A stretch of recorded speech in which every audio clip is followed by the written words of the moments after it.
Légèreté, linéarité, sourire, y a-t-il pas un risque finalement dans tout ça de piétiner? Est-ce que je ne ferais pas mieux d'essayer de toucher mon ex, de fendre sa carapace, de peut-être pas lui lancer un ultimatum, mais pas loin, de véritablement faire appel à sa nostalgie, sa tristesse et de mettre en relief l'injustice liée à cette rupture amoureuse? C'est le débat que nous continuons à travers cette vidéo et elle se lance juste après le jingle. À tout de suite.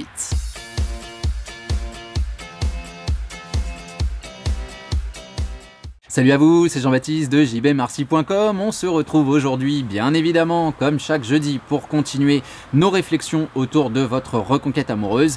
Et aujourd'hui, un débat finalement autour de la légèreté, de la linéarité, le tout à travers un prisme bien particulier, très instinctif, finalement, cette volonté de toucher mon ex, cette volonté de créer ce déclic, cette volonté de enfin voir des prises de position fortes, fermes, établies, affirmées de la part de la personne que j'ai face à moi. Débat donc qui va prendre sa force dans l'idée de la contradiction vis-à-vis du travail qu'on fait ensemble, à savoir que cette idée de légèreté, cette idée de sourire, cette idée de casser la culpabilité de l'autre, je suis pas certain, que ça va le faire revenir sur sa décision, et puis deux, ça va peut-être aussi me faire perdre du temps, J'aimerais peut-être pas tomber dans l'ultimatum, mais presque. Pourquoi? Parce qu'au moins j'aurai une réponse dans les 10 minutes, et là, boum, c'est acté, empaqueté, c'est pesé.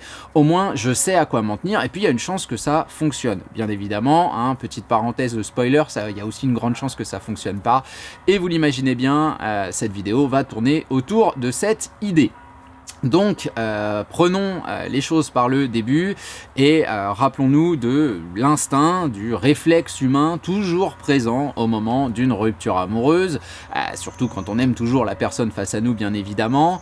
Votre instinct, quel est-il? C'est de vouloir briser le bouclier que vous avez face à vous. Et on comprend d'où naît le bouclier. On a face à nous quelqu'un qui prend une décision qui est une décision forte. On parle de relationnel, bien que notre environnement ait cette tendance à le minimiser énormément, avec des phrases que vous entendez tous les jours, les fameux poissons dans l'océan, il y en a plein, on vous l'a tellement dit qu'à la fin il n'en reste plus beaucoup, faut être honnête, que de toute façon c'est juste un homme, une femme, t'en trouveras d'autres, et puis mince, il y a Tinder aujourd'hui.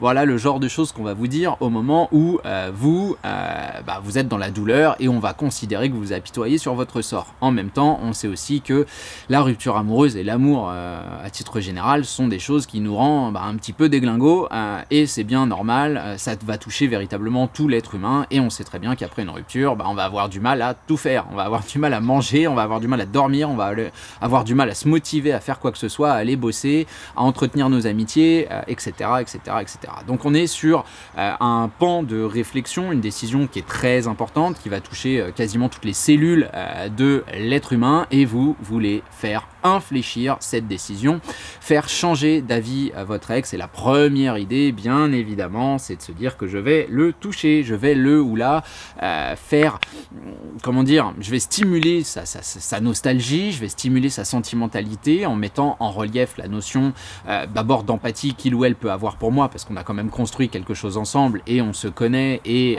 je suis capable de quelque part lui tirer les larmes au vu, à l'exposition de ce passé commun. Et puis de l'autre côté, il va y avoir cette idée de nostalgie, cette idée de sentimentalité, cette idée que je peux me baser sur l'injustice de cette décision pour faire entendre raison à la personne que j'ai face à moi, puisque je la vois en contrôle, puisque j'estime qu'elle a pris une décision avec des arguments qui vont être clairs, précis, on va pouvoir les mettre en relief. Donc forcément vous vous dites que si on va réussir à contre-argumenter, à montrer que on s'est trompé, ou à montrer que vous pouvez évoluer, quelque part je vais bien réussir à trouver une faille dans ce bouclier là, à casser un petit peu la carapace de la personne que j'ai face à moi. Et très simplement, on va trouver logiquement ces idées-là un petit peu partout, et on va avoir des réflexes humains qui sont en plus sponsorisés par pas mal de contenus qu'on peut trouver en ligne, et ça va nous donner du « je vais aller parler aux amis de mon ex qui sont peut-être les miens aussi, pour entendre un son de cloche différent, lui faire penser des choses, mettre une petite graine dans son esprit, machin. Ça va être les amis, ça va être les proches, ça va être l'idée de l'attendre en bas du travail, de lui acheter un bouquet de 1000 roses pour lui montrer à quel point je l'aime. Ça va être la fameuse lettre, hein, évidemment, où on va lui montrer qu'on a énormément réfléchi sur la situation, qu'on en est à un cap, qu'on est en train de révolutionner sa façon de voir le couple, on est dans la promesse, on est dans ce genre de choses.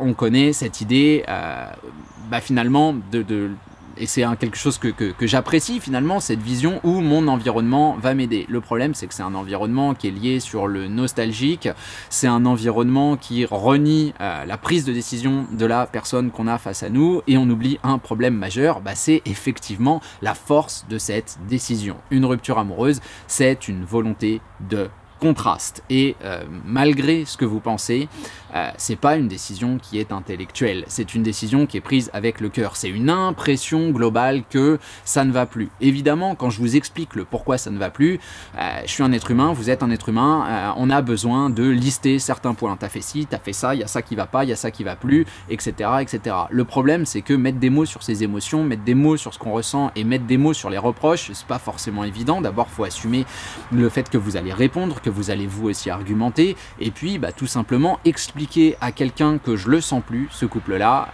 Juste dire ça, ça va pas être suffisant. En dire trop, je risque de te faire du mal, et on s'aperçoit que tout le vocabulaire autour du moment de la rupture est quelque chose de très difficile, parce que soit on va être injuste, soit on va être méchant, soit on va pas appuyer assez sa décision, en tout cas verbalement, et vous allez pouvoir contre-argumenter. Donc on sait que la personne qui vous quitte, et je la plains pas, attention, mais on veut comprendre son positionnement, va être dans quelque chose de finalement difficile. Et on prend un exemple, parce que finalement ce que j'aime beaucoup faire et je trouve très intéressant, c'est que tout ce qu'on met en relief dans nos réflexions autour de la reconquête amoureuse, c'est des choses qui peuvent être trouvées un petit peu dans votre environnement. Mettons que vous vouliez changer de travail, changer d'entreprise. Voilà, vous annoncez à votre supérieur que vous avez trouvé mieux ailleurs, ou que vous voulez prendre une année sabbatique, que sais-je. En tout cas, vous voulez quitter cet endroit. Votre décision, évidemment, elle est prise. Elle est prise comment? Elle est prise au quotidien, elle est prise à force en notant des détails, en notant les choses qui ne vous conviennent plus, etc., etc., etc. Et puis là, surprise générale, au moment de remettre votre lettre de démission, votre chef vous regarde droit dans les yeux, la petite larme qui coule, déchire votre lettre et vous explique que je suis prêt à tout pour vous garder, je vous donne une promotion, je vous donne plus de responsabilités, vous aurez une équipe sous votre commandement, tatati, tatata, etc. Bien évidemment, je suis d'accord avec vous, sur le moment, on se dit c'est cool, je vois du mouvement, je vois quelque chose d'intéressant, il y a du changement, etc., etc., etc. Bien sûr, mais vous avez pris votre décision, et du coup, ça va pas juste être un « oui, j'arrive ». Non, il va y avoir un grand doute, vous êtes aussi dans la visualisation de cette vie post-travail, de cette autre entreprise ou de cette année sabbatique, donc ce sont les deux exemples que j'ai mis en relief. Vous avez donc déjà une volonté d'être dans ce mouvement-là, il va falloir aujourd'hui, entre guillemets, changer d'avis, et c'est possible, vous allez peut-être le faire, comme certains ex, effectivement, reviennent après une lettre. Le souci, quel est-il? C'est que derrière, il va y avoir un quotidien. Certes, vous allez gagner plus d'argent, certes, vous allez avoir une équipe à manager, certes, il y a plus de points sur votre ticket cantine, ok, super, mais au bout d'un moment, vous allez quand même revenir dans la même entreprise tous les jours, revoir les mêmes tronches tous les jours, avoir affaire à des process qui sont les mêmes absolument tous les jours. Tout ce dont vous vouliez vous écarter est toujours présent. C'est peut-être différent, mais faut pas se leurrer, à un moment, la promesse qui a été faite, elle va perdre en intensité. Et là, évidemment, je fais un parallèle avec la promesse que nous, on va faire à notre ex au moment « je vais changer ma chérie, mon chéri, t'inquiète pas ». Quand on revient dans le quotidien, il y a quand même de fortes chances que s'il n'y a pas de travail sur soi, s'il n'y a pas une amélioration globale, s'il n'y a pas une linéarité, que ces promesses-là, au bout de quelques semaines, quelques mois, elles soient pas oubliées, mais elles soient véritablement, elles perdent en intensité, j'allais dire remises en cause, pas à 100%, mais j'en ai vu des choses comme ça, des gens pour qui la reconquête est allée, à mon sens, à mon goût, bien trop vite, et c'est pas un jugement personnel, c'est juste que derrière, je me suis aperçu que oui, ma chérie, je serais plus jalouse, ou jalouse, et puis, boum, je regarde dans ton téléphone 3 mois après, boum, je commence à te reposer des questions, etc., etc., etc. Donc il y a quand même cet oubli dans cette volonté de toucher l'autre, de la force de sa décision et puis de la projection qu'on a dans ce nouveau monde, cette nouvelle relation sans vous. Et puis malheureusement, c'est comme ça. Mais quand je m'imagine faire ce genre de choses, je vais sourire à ce genre de choses beaucoup plus facilement que sourire aux contre-arguments qui vont me servir à rester dans cette entreprise ou dans cette relation-là. Donc l'idée de toucher l'autre, voilà, hein, on laisse la force de cette décision, la volonté de contraste de côté. Puis il y a un autre souci qui est quand même le souci primordial. En tout cas, c'est ma façon de voir les choses. J'ai peut-être tort, j'ai pas du tout la science infuse, mais je pense que, pour moi, c'est d'une évidence absolue, c'est que l'amour n'est pas intellectuel. Donc forcément, vos arguments, même s'ils touchent l'autre, même si oui, votre ex pleure après la lettre, oui, votre ex vous dit, écoute, c'est tellement beau que ça me fracasse mon petit cœur tout mou, je reviens vers toi et je te laisse une chance, très bien, mais est-ce que vous comprenez que on se place dans une visualisation qui quelque part va être fausse, non pas parce que vous ne voulez pas de ce couple-là, mais parce que vos engagements vont être très compliqués à tenir et parce que face à vous, vous allez avoir quelqu'un qui va être dans le doute, quelqu'un qui va être dans la peur, et puis surtout parce que vous allez avoir une épée de Damoclès au-dessus de la tête au quotidien. Vous vous êtes engagé à la première erreur, boum, l'épée elle tombe et elle vous coupe en deux, quoi. C'est ça le problème, c'est que dans l'expérience que vous allez faire de votre nouveau couple, vous allez être dans une espèce de période d'essai et puis en mode CPE, quoi, hein, comme à l'époque, quand j'avais 18 ans, j'étais dans la rue en train de manifester contre le CPE. Attends, 2 ans de période d'essai, ça va pas, non? Mon gars, je t'apporte ton café, il est pas assez chaud, il est trop froid, il y a trop de lait, il y a pas assez de sucre, tu me dégages, alors que ça fait 400, 500 jours que je bosse avec toi. Non, je veux dire très clairement, personne ne veut vivre ça.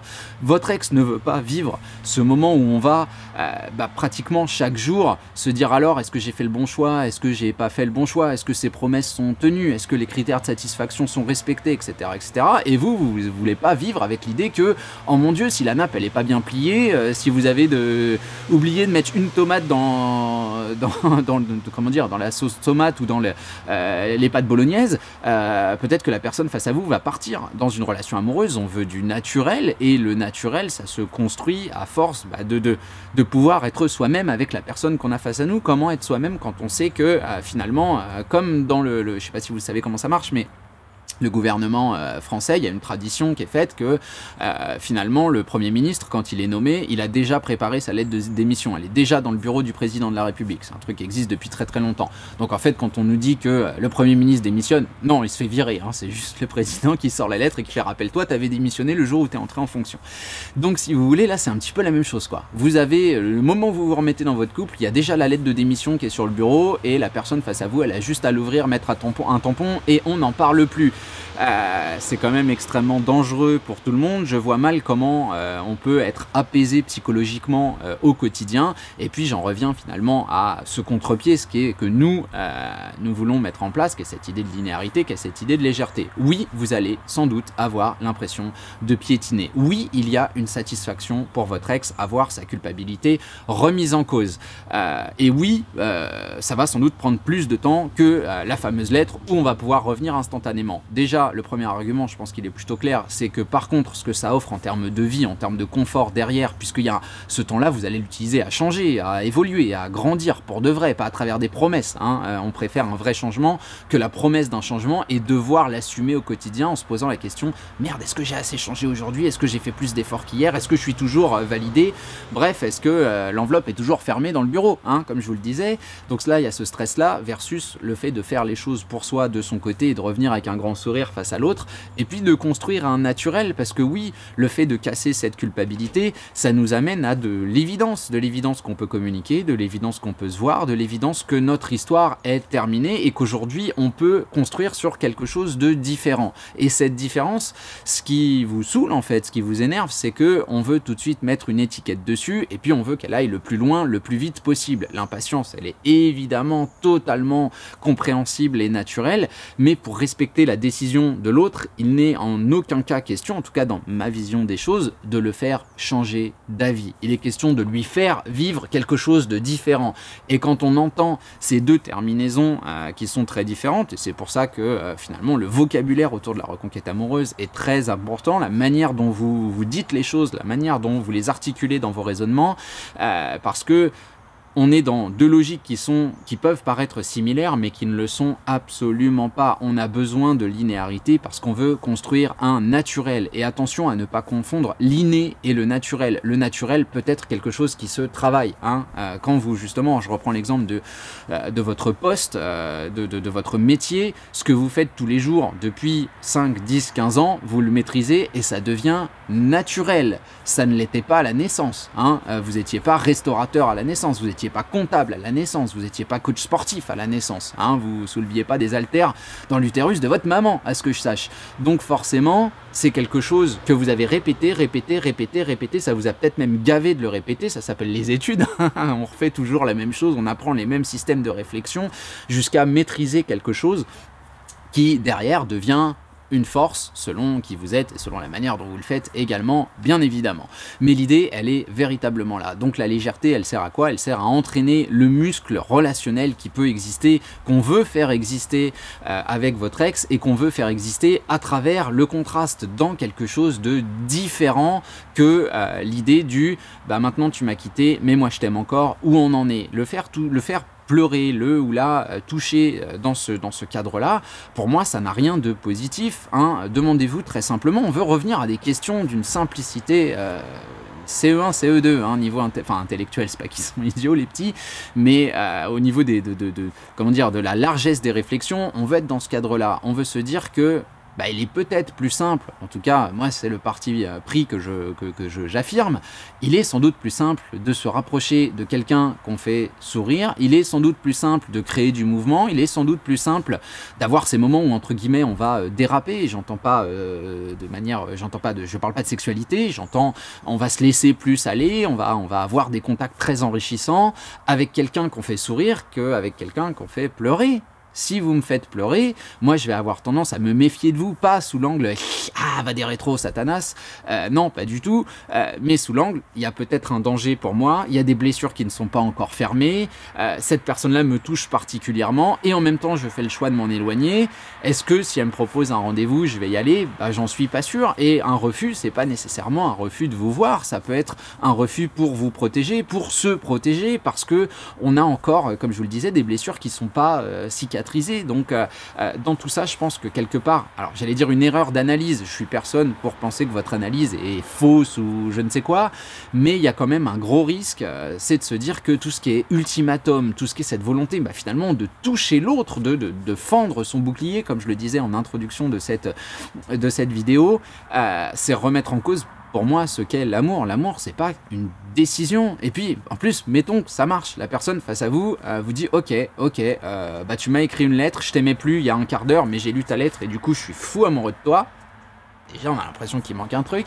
Mais mettons que ça se fasse. Ça se passe comment après, juste après qu'il ait lu la lettre ou elle ait lu la lettre, on la pose et on met la langue dans la bouche de l'autre et réciproquement. C'est quoi le délire? Enfin, je veux dire, il y a un moment, il manque des étapes, il manque quelque chose de sain, de simple, de naturel.